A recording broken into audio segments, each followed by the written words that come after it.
What's happening with you? This is the Roi C Gilmore podcast, where real don't get no realer and it don't come with a filter. I am your host, Roi C Gilmore.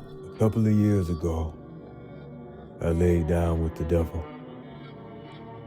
She was the sweetest thing that I had ever met, the most perfect thing I had ever came across. With her, I wasn't bound by any morals. I wasn't limited by any rules. I felt free. She understood every low vibration of mine. She embraced all of my lower vibrations, all of my carnal and fleshy desires. She influenced them. She made them seem okay. She didn't look at me strange when I wanted to have sex in the middle of a conversation. She never denied me once of my carnal desires. To others, it was addiction. To her, it just showed the intensity of my passion towards her. It was a representation of my love, a demonstration of my feelings towards her. And that's all I ever wanted, to be understood above all things. I felt that. All of my flaws, all the things that I hated about myself, she loved them. I had no shame with her, no guilt, no secrets. It was open. It was free. There's a hedonistic lifestyle.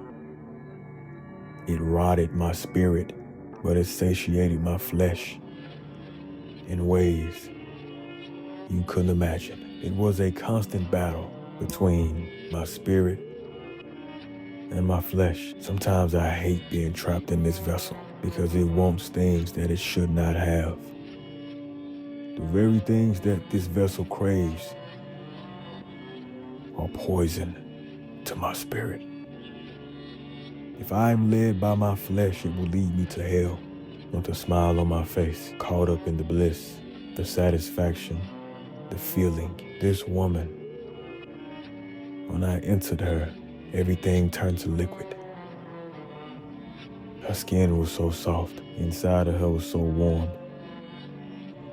It embraced me as I dominated her. Our energies exchanged, and hers naturally submitted to mine. I dominated her. She submitted to me. And it felt so natural. With the sound of my voice, she climaxed. With the stroke of my fingers, she climaxed. Looking into her eyes, she climaxed. And she did not understand any of it. Portion of me did not either.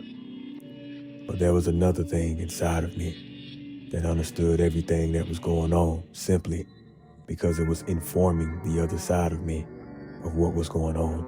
There is an animal, a thing that I keep buried deep inside of me in a cage that I don't let anybody meet, that I'm not proud of. But when I lose control, when I'm too emotional, it comes out and it comes to the surface. When it acts, it's natural. The outcome is natural. The only thing is, it causes harm to my spirit. My spirit and my flesh, they're like brothers. They both love each other, but they're always fighting. One always wants to be heard. The other always over-talking the other. Both of them wants to be in control, but only one can hold dominion. God resonates with my spirit, and the devil resonates with my flesh. My spirit is not always kind to my flesh, and my flesh is not always kind to my spirit. Sometimes it feels good to ignore my spirit, and it never feels good to ignore my flesh. I feel a sense of comfort with my spirit being taken care of, but it is a delayed gratification type of thing. My flesh, right here, right now, in the moment, it feels like it's everything. As I lay on my back and I watch this beautiful thing bounce up and down on me, I command her body to orgasm, and like so, it does upon my command, because I hold dominion over this woman. I don't know whether I hold dominion over her flesh, or her spirit, or both, but I own this woman for this moment. She knows it, she accepts it, and she loves it. She fully complies and submits to my will. It's only an illusion that she's under my control, because by her submitting, she honestly has me under her thumb. She's in control by submitting. It's funny how that works. Even when she makes me climax, I want more. When she climaxes, it's only an addition. This feels like addiction, but it feels like an acceptable addiction. It feels like a judge-free addiction. It feels better than anything I've ever had. In this room, between these walls, it is us. We exchange energy. We exchange orgasms.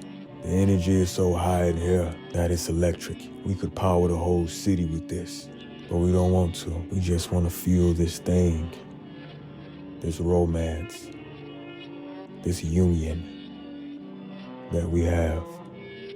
We want to fuel it up and keep going on and on and on until it kills us or until it's taken from us. This flame that we have created, this fire, it feels inextinguishable.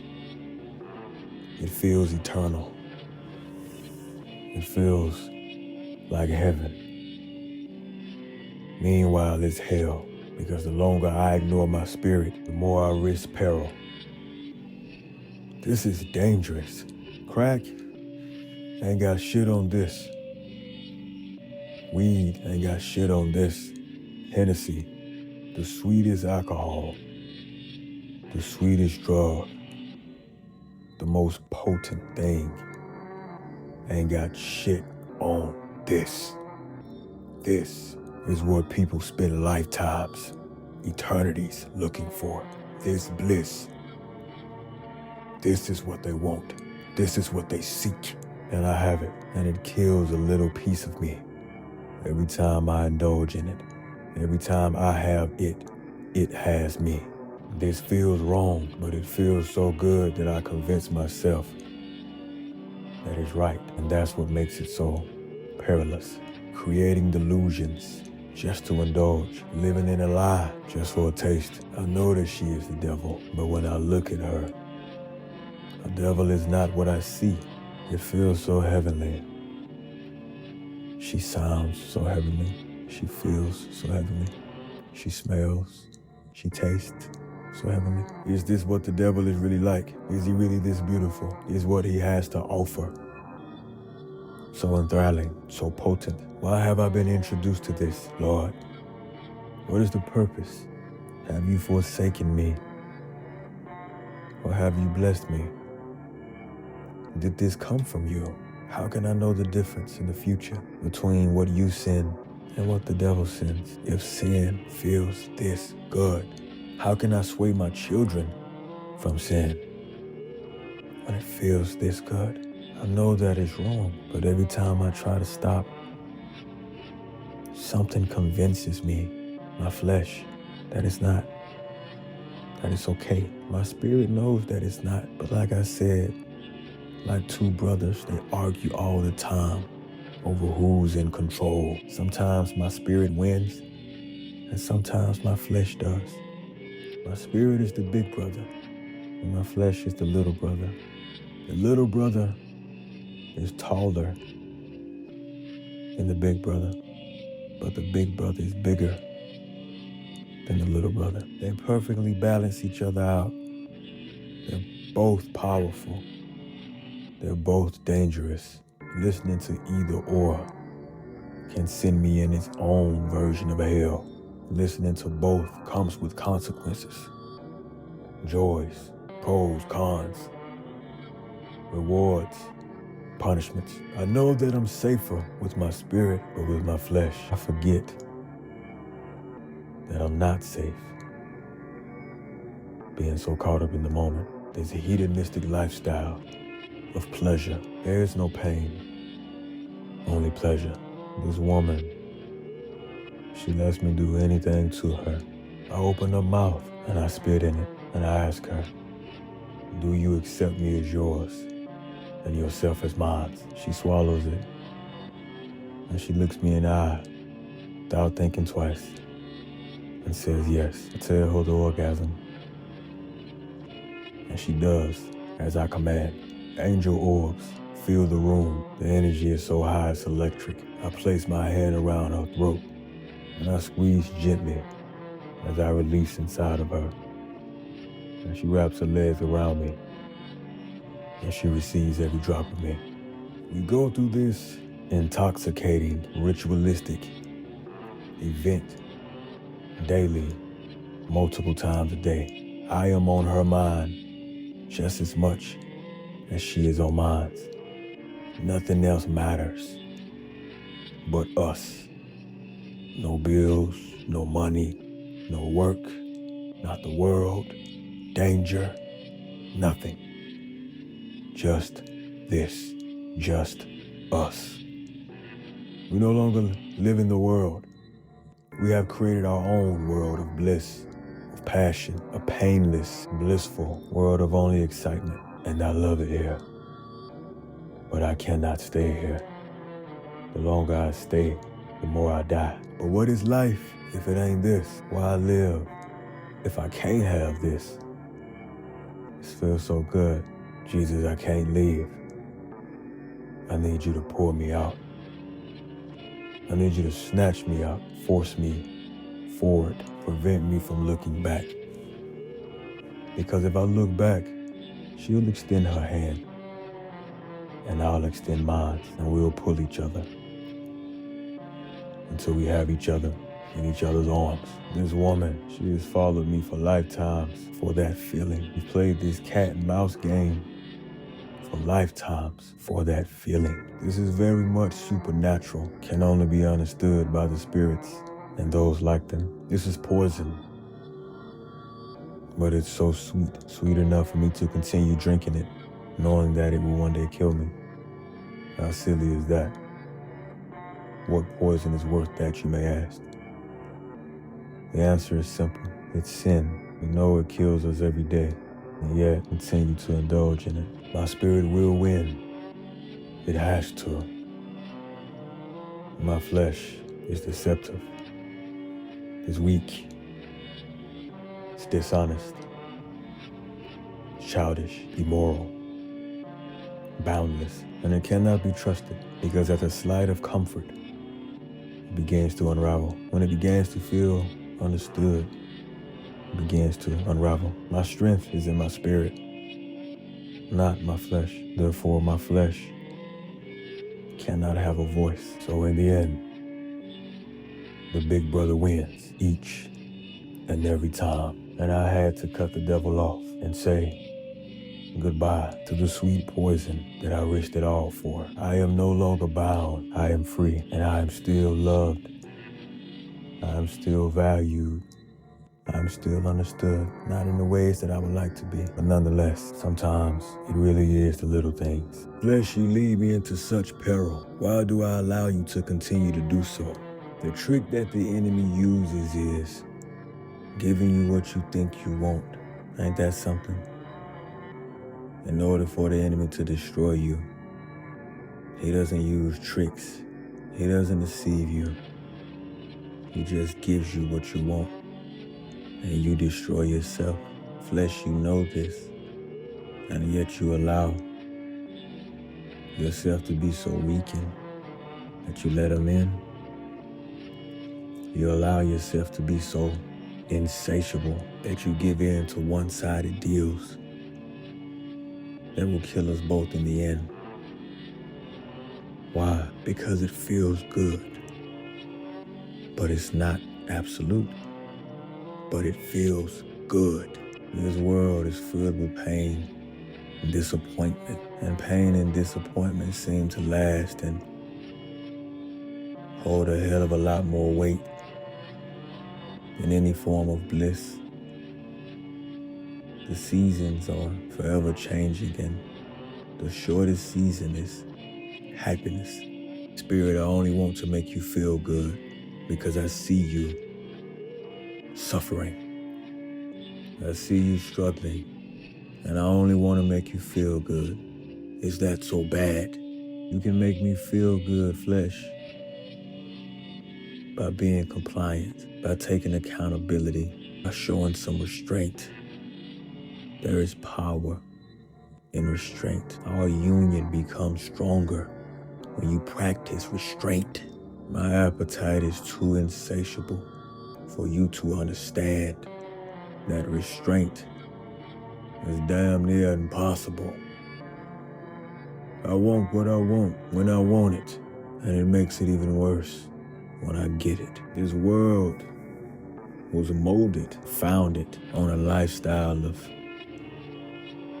for a lifestyle that favors hedonism. This world is not for people. It's not for those who show restraint. This world is not for those who practice restraint. It's for those who want it and everything in it. So many different pleasantries. And you ask me to show restraint? You sit me at a table with the finest foods on an empty stomach, and you ask me to show restraint? Have you lost your fucking mind? How dare you ask me such a thing? That's mighty selfish of you. When you say, Spirit, it is true. It may seem selfish that I sit you at a table, sit you at a buffet with an empty stomach, and ask you not to eat. But little do you know, I ask you not to eat because the food is laced with poison, and the food will kill you if you indulge in it. Not because I want you to starve, not because I want you to not eat, but because I know the food is not good for you. But you continue to remain hard-headed. You continue to be defensive. You continue to not take accountability.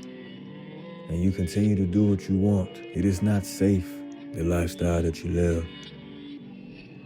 I know that. I see that. You know that. You see it.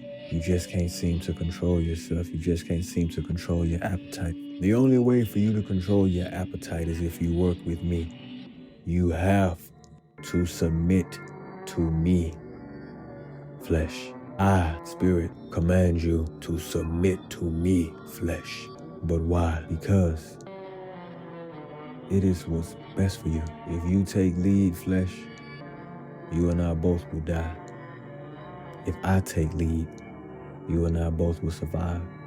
We will flourish.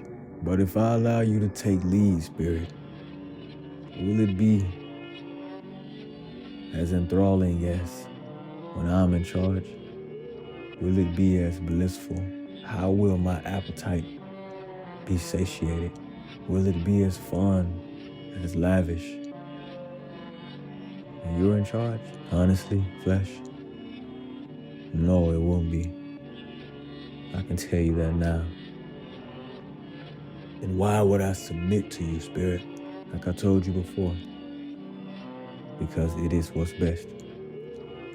If you submit to me, the food that you eat, it won't poison you. You may not be able to eat as much. You may not even get satisfied